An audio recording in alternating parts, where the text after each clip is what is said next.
안녕하십니까. 오늘 말씀 통해서 우리가 진정한 회개란 무엇인가를 배울 수 있기를 기도합니다. 오늘 말씀은 마태복음 5장 21절에서 23절까지입니다. 옛 사람에게 말한 바 살인하지 말라. 누구든지 살인하면 심판을 받게 되리라 하였다는 것을 너희가 들었으나 나는 너희에게 이르노니 형제에게 노하는 자마다 심판을 받게 되고 형제를 대하여 나가라 하는 자는 공의에 잡혀가게 되고 미련한 놈이라고 하는 자는 지옥불에 들어가게 되리라. 그러므로 예물을 제단에 드리려다가 거기서 내 형제에게 원망 들을 만한 일이 생각이 나거든 예물을 제단 앞에 두고 가서 형제와 화목하고 그에 와서 예물을 드리라. 너희를 고발하는 자와 함께 길에 있을 때 급히 사화하라. 그 고발하는 자가 너를 재판관에게 내어주어 재판관이 옥리에게 내어주어 옥에 가둘까 염려하라. 오늘 날 죄에 대한 회개가 무엇인가 이것을 좀 오해하는 경우가 있습니다. 어떤 반쪽 회개 이런 것을 하는 경우가 있습니다. 예를 들어서 우리가 죄는 하나님 앞에서 문제다 이렇게 하기 때문에 하나님 앞에서 회개하고 죄사함을 받으면 기뻐하고 찬양하고, 또 사람 앞에서는 어떤 피해 보상이라든지 용서를 구하는 일을 하지 않아도 된다고 이렇게 생각하는 사람들이 있습니다. 그것은 신앙의 반쪽 신앙이고 잘못된 영지주의 신앙입니다. 우리가 정말 하나님 앞에서 회개한다면 사람들 앞에서도 그 잘못에 대해서 용서를 구하고 또 피해를 줬으면 피해를 보상해야 됩니다. 예를 들어서 우리가 교통사고를 냈다고 합시다. 교통사고를 내서 그 어떤 사람이 부상을 당하고 또 자동차가 부서져서 많은 피해를 줬습니다.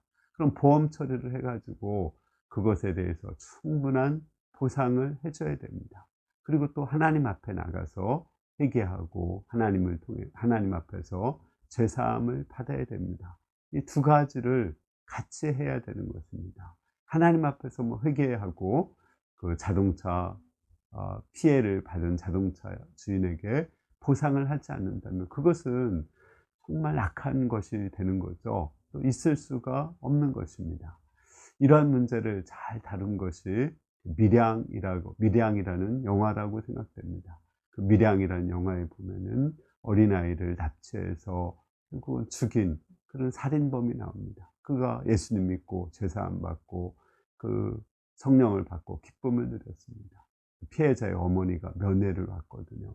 그런데 가면 어떻게 해야 됩니까? 거기서 무릎 꿇고 용서를 구하고 빌어야 되죠. 근데 나는 예수 믿고 기쁘다, 행복하다 이런 모습을 보이는 것입니다. 그러니까 그 죽은 어린아이의 어머니가 정말 돌아서 그 이제 기독교인들에 대해서 복수를 하는 그런 이야기가 밀양입니다.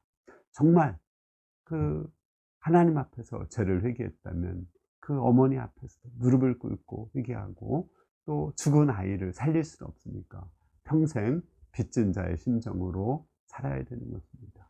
오늘 말씀에 보면 예수님은 예물을 드리려고 하다가 다른 사람에게 원망 받을 것이 있으면 완전히 조금이라도 다 보상을 하고 와서 그리고 와서 예물을 드리라고 했습니다. 이 말은 인간의 관계에서 피해 보상을 하고 나서 그리고 나서 하나님과의 관계도 회복될 수 있다는 것입니다. 거꾸로 이제 그러면 사람과의 관계만 회복하면은 하나님 앞에서는 죄를 회개하지 않아도 되는 것일까요? 그렇지 않습니다. 사람 앞에 자기 잘못을 인정하고 회개를 해야 되지만 또 하나님 앞에서도 용서를 받아야 되는 것입니다. 죄는 하나님 앞에서의 문제인 것입니다.